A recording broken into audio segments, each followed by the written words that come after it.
Hello, you are listening to an episode of Trade Talks, a podcast about the economics of trade policy. I'm Samaya Keynes, the Trade and Globalization Editor for The Economist. And I'm Chad Bown, a senior fellow at the Peterson Institute for International Economics. This week, we are going to talk about a piece of work that Chad did when he wasn't being a podcaster.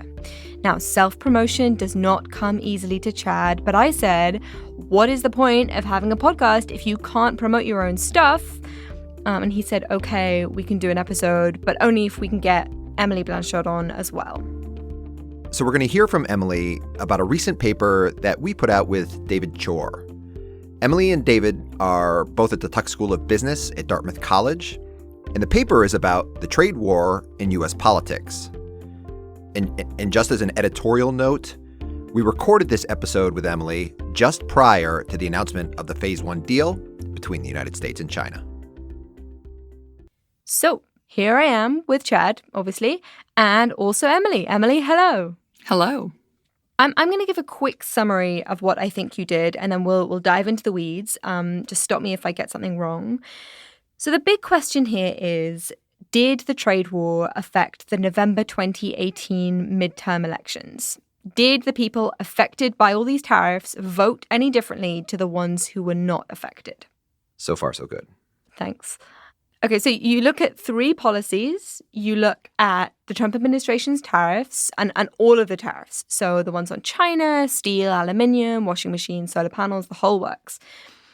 And then, second, you look at all of the tariffs that other countries applied in response. So all the retaliatory tariffs. So that's on things like steel, soybeans, lobsters, all the fun stuff.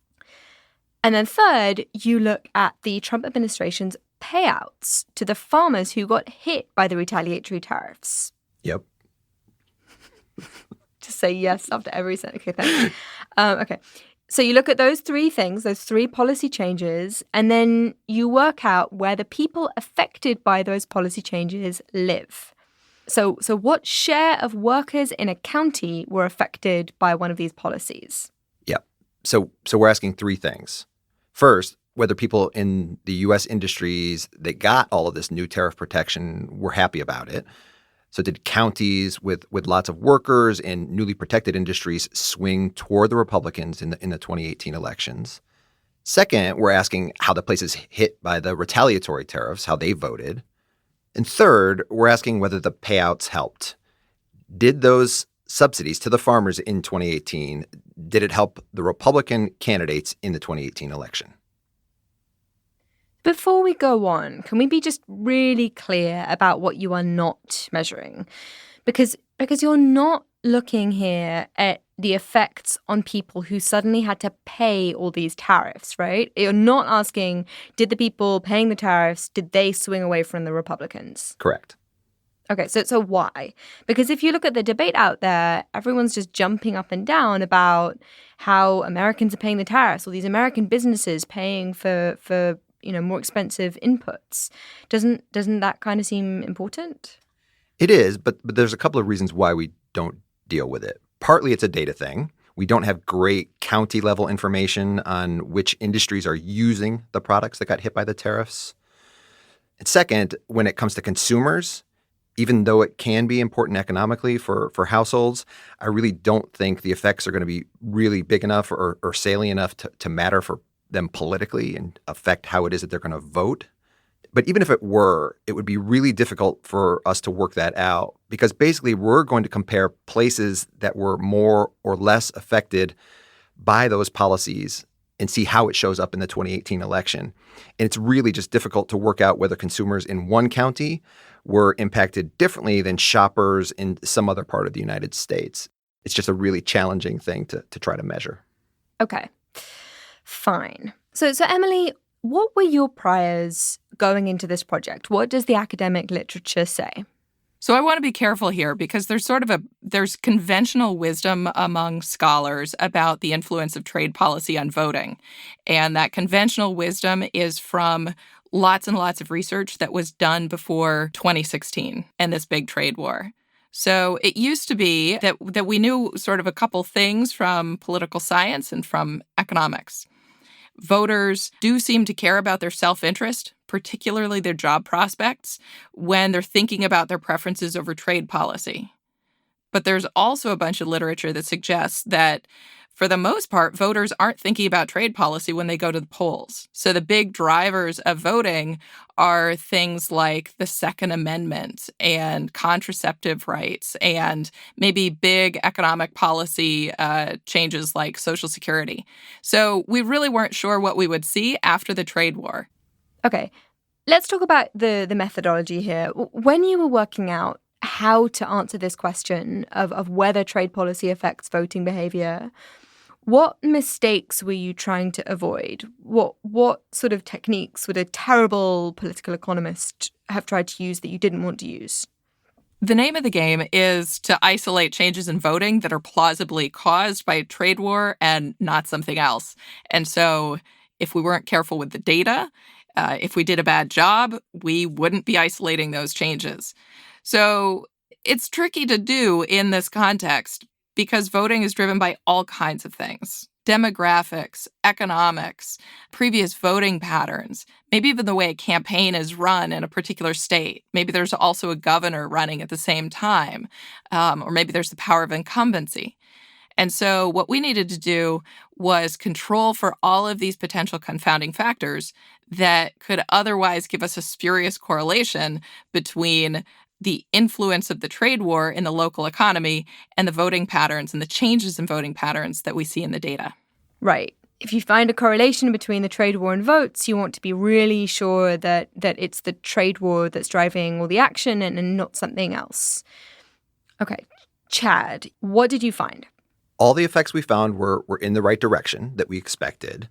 So people seem to like getting import protection from President Trump's tariffs.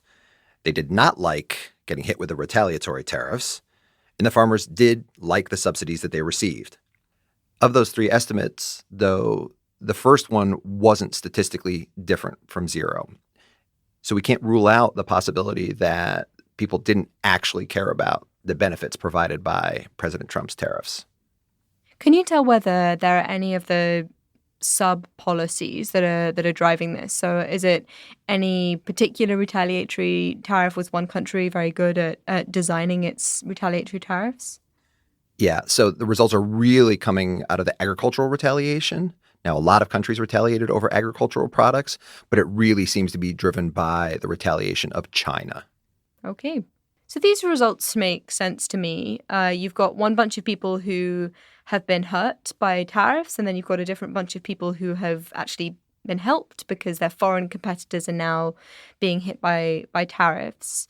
And if we think about, what people generally think about losses and wins, they tend to be more upset about losing a dollar than they are happy about gaining a dollar. So the retaliatory tariffs would show up in the data more. That seems fairly intuitive to me.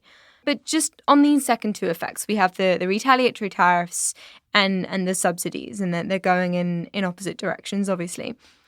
They weren't zero. We think there were real effects there. But Emily, were they big enough to matter? Well, it turns out that the effects were biggest in those marginal districts where Republicans had just barely lost the majority of the vote in 2016. So in the swing counties, where a couple of votes could have mattered either way, that's precisely where we see this influence of the trade war. And specifically, it's precisely where we see the effects of retaliatory tariffs that were working against Republicans. On average, the effects are more modest. So when we look across all counties, we still see that effect of retaliatory tariffs on Republican vote share, but it's much smaller in general. But maybe that doesn't matter so much because, again, the key effects were concentrated in the counties where it would have mattered the most. So to me, this sounds like the policies were working as intended. If you think about the Chinese or the Europeans or the Mexicans trying to apply political pressure in the US, then they're going to want to hit places where the Republicans are most vulnerable. But is it right to say that basically they succeeded here? Well, here I'd be a little careful Clearly, the retaliatory tariffs, there are these patterns in the data that suggest that they influenced the U.S. election outcomes. But according to our results, that effect was strongest in swing counties. But when we look at the data on what kinds of places did the retaliatory tariffs hit the hardest, it's actually super Republican districts. And so our results would suggest that U.S. trading partners could have done better if they'd focused on hitting the goods that are produced by swing counties. Now, maybe that's a little Machiavellian, but that is what a strict reading of the data would say. Okay, so we know that these trade policies were associated with voting behavior. But were the effects big enough to flip any races? Could this have actually mattered for the election outcome? The short answer is yes. We think that the trade war may have cost Republicans about 5 House seats when we add up the votes. And so that seems meaningful. The blue wave was about 40 seats overall. So the trade war wasn't all of it, for sure. And I would be surprised if we found results that suggested that. But it definitely mattered. Let's move on now from the tariffs and talk about the other thing that you look at in your paper, which is healthcare. So tell us, why did you look at healthcare? Healthcare was a really big deal in the 2018 midterm election. The Republican Party had been trying to repeal and replace the Affordable Care Act for the previous 2 years. And so a lot of Democratic campaigns for the House of Representatives were centered around this issue.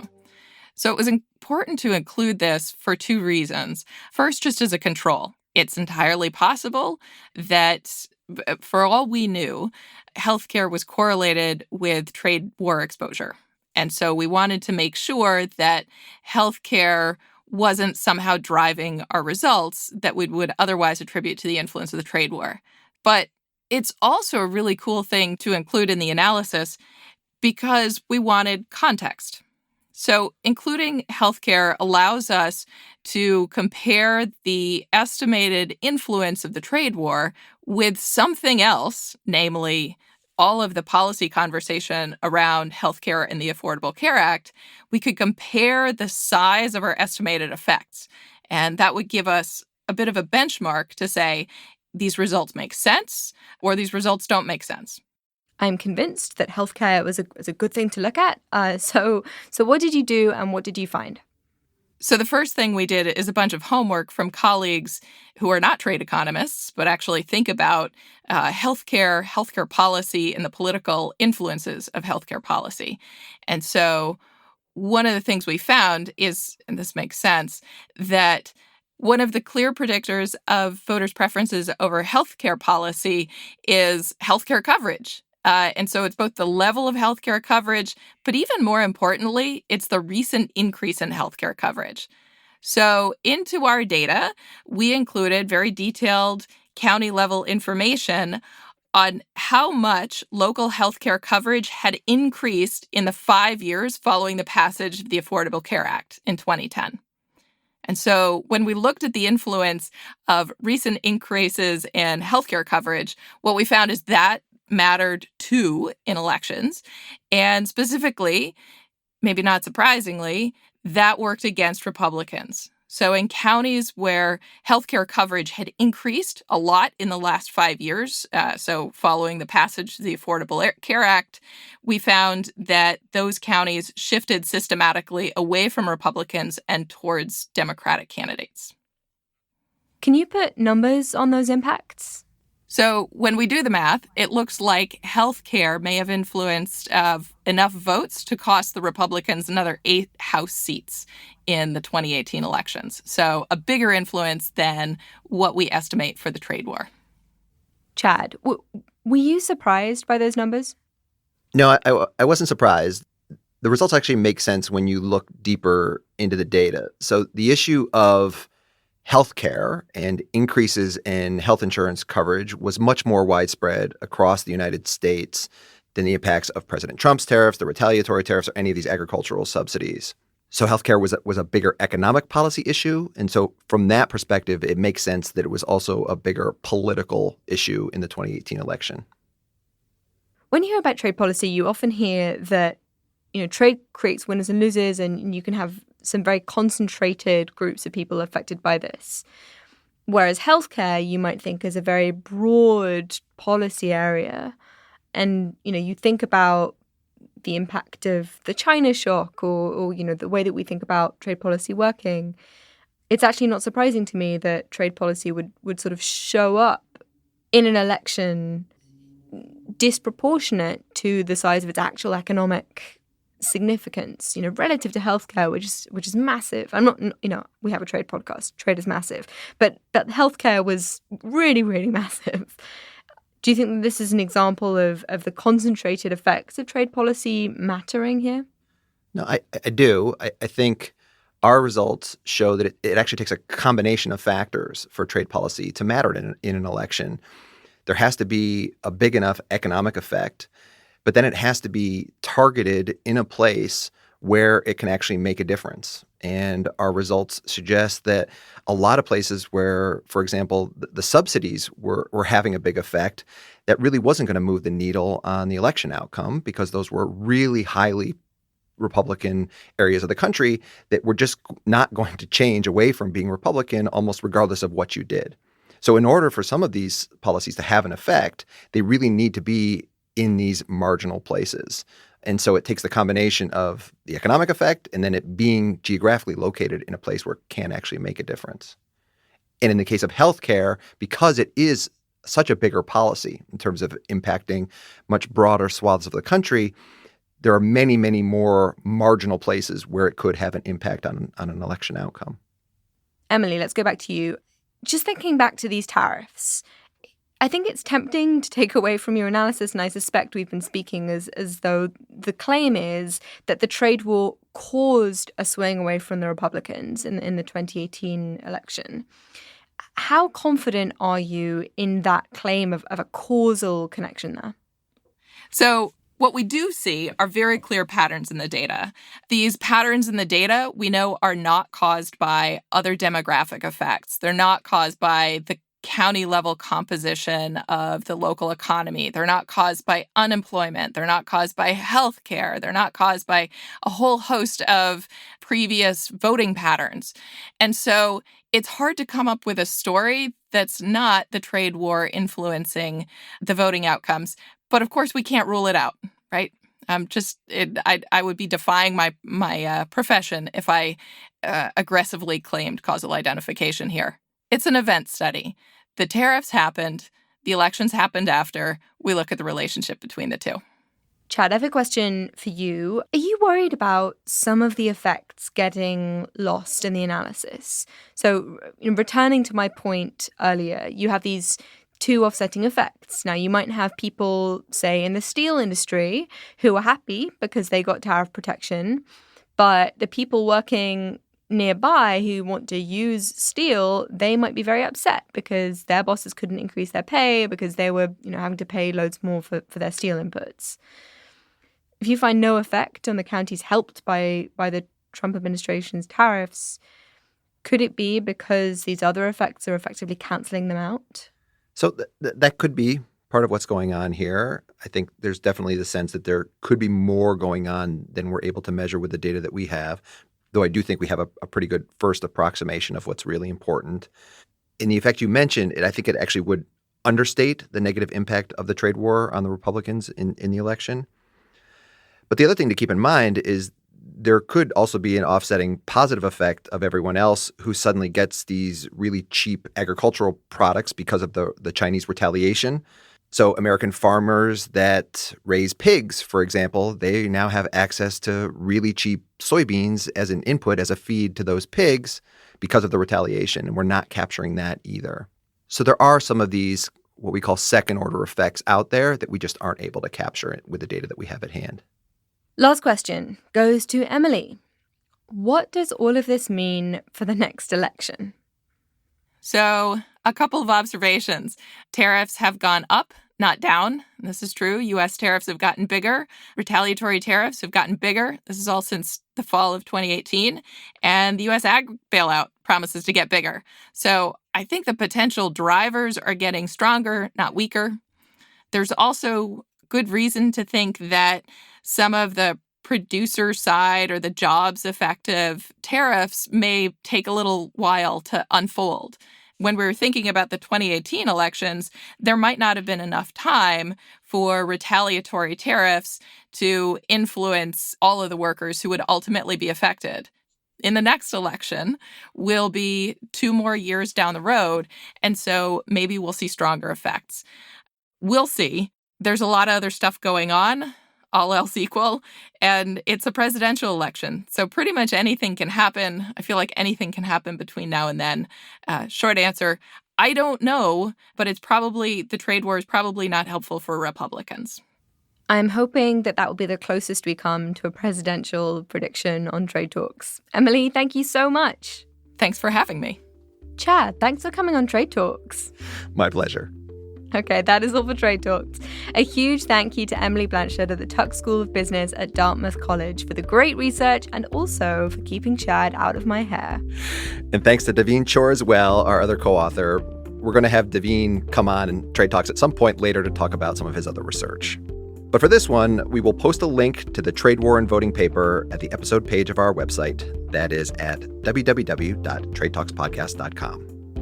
And thanks also to Colin Warren, our audio guy. Do follow us on Twitter. I'm at Samaya Keynes. And I'm at Chad Bown. And we're on @trade__talks. That's not 1 but 2 underscores, @trade__talks. Because 2 economic policies that matter to voters is better than 1. That's 2 policies, so tariffs and healthcare. We've gone back to the days of having to explain the joke, haven't we? I had really high ambitions for this podcast.